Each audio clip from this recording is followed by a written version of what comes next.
வாழ்க வளமுடன். நேர்மையாக இரு.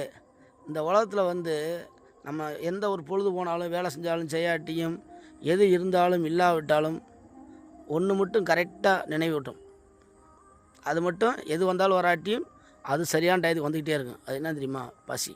இந்த பசி என்பது இன்றைக்கி ஒரு பைத்தியக்காரனாக இருக்கட்டும், கிறுக்கனாக இருக்கட்டும், அவங்களுக்கு பசிக்காமல் போயிடுமா?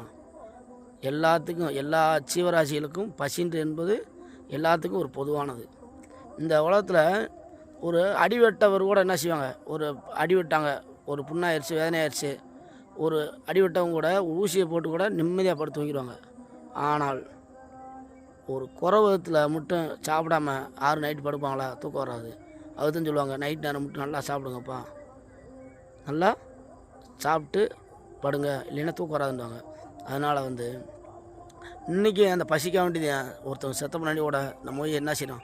சுடுகாட்டில் அவங்களுக்கு பிடிச்ச உணவை நம்ம வாங்கி வைக்கணும். ஏன்டா பசியோட கூட ஒரு மனிதன் சாகக்கூடாது. அப்படி தான் நம்மளுடைய தமிழ்நாட்டின் பாரம்பரியம்.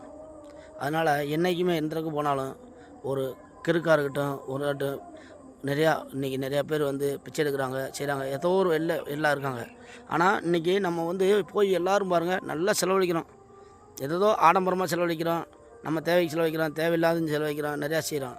ஆனால் அந்த பசின்றவங்களுக்கு என்றைக்கு யாரை பார்த்தாலும் என்றைக்கு இந்த மற்ற விஷயம் எது பண்ணுறீங்களோ பண்ணலையோ தர்மம் பண்ணுங்கள். என்னது? சாப்பாடு வாங்கி கொடுங்க. மீனாக ஒரு உணவு மட்டும் நம்மளால் முடிஞ்ச ஒருத்தங்க இன்றைக்கி பசியார சாப்பிட்டுப்பாங்கன்றத நீங்கள் வந்து ஏதோ ஒரு வகையில் யாருக்கு கண்ணு கட்டாலும் கண்டவங்களுக்கு கண்டிப்பான முறையில் ஒரு சாப்பாடு வாங்கி கொடுங்க.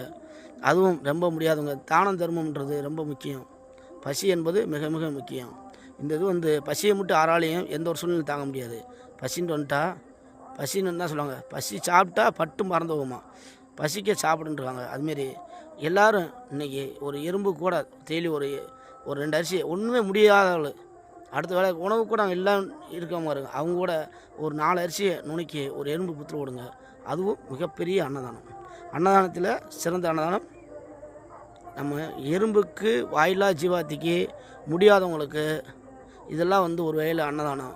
ஒரு கண் கட்டவங்க ரோட்டை கிராஸ் பண்ண போகிறாங்க செய்கிறது, ஒருத்தவங்களுக்கு வந்து நம்ம வந்து உடை வாங்கி கொடுக்கலாம். இன்றைக்கி நிறையா பேர் பார்த்திங்கன்னா ஒரு விசேஷம் விட்டு இப்படி கூட பேனர் வாங்கி நிறைய அடுக்கிறோம். ஒரு கட்சிக்காராக இருக்கட்டும் எல்லாம் பாருங்கள் 100 பேனர் வைக்கிறாங்க. ஆனால் இன்ன வரைக்கும் யாராச்சும் இவ்வளோ செலவழிக்கிறீங்களே, யாராச்சும் இல்லாதவங்களுக்கு ஒரு உடை எடுத்து கொடுத்துருக்கீங்களா? இல்லாதவங்களுக்கு ஒரு நேரம் சாப்பாடு வாங்கி கொடுத்துருக்கீங்களா? அதெல்லாம் செய்ய மாட்டாங்க. அவங்களுக்கு தேவை விளம்பரம். இன்றைக்கி விளம்பரம் செய்யக்கூட ஆள் இருக்குது, ஆனால் யாருக்கும் உணவளிக்கிறதுக்கு இன்றைக்கி ஆள் இல்லை. அதனால் எல்லாத்துக்கும் உணவளிங்க, எல்லோரும் நல்லா இருப்போம். எல்லோரும் மகிழ்ச்சியாக வாழ மனிதத்துடன் வாழுங்கள். வாய்மை வெல்லும்.